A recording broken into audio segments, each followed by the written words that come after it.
Hello बच्चों, the question says how will gravitational force change between two bodies when distance between them is half. Question में पूछा गया है कि कैसे ग्रेविटेशनल फोर्स चेंज होगा बिटवीन टू बॉडीज जब distance between them is half. तो इस क्वेश्चन के लिए हमारा की कॉन्सेप्ट यूज हो रहा है, that is gravitational force. Gravitational force तो क्या होता है gravitational force? The gravitational force F is directly proportional to the product of masses and inversely proportional to the square of distance between them. Okay, so we can say that force of attraction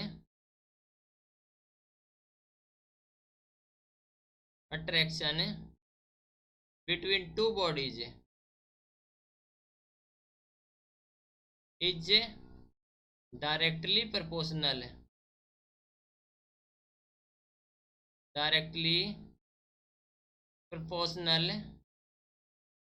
to the product of masses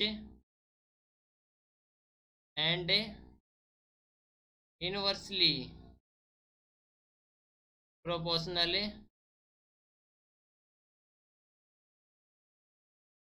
to the square of distance between them. Okay, for example, this is the first body of mass m1 and this is the second body of mass m2.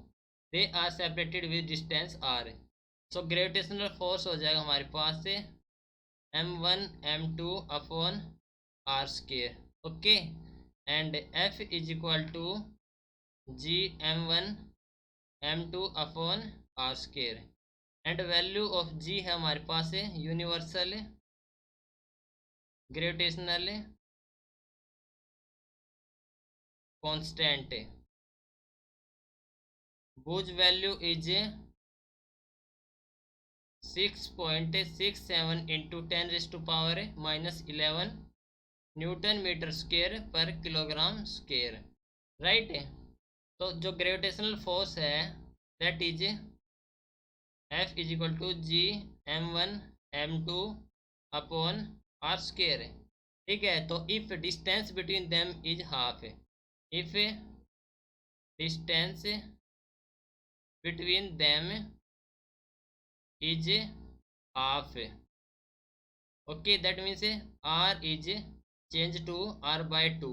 so force कितना हो जाएगा F is equal to G m1 m2 upon r by 2 का square which is given as G m1 m2 upon r square by 4 that is equal to the 4 G m1 m2 upon r square that is 4f. Okay, तो हमारा जो force क्या हो जाएगा, gravitational force change हो जाएगा, that means 4 times. तो it will be 4 times. Okay, when distance between them is half. Right, तो ये हो जाएगा हमारे पास 4 times. Right, hope you understood it well. Best of luck, thank you.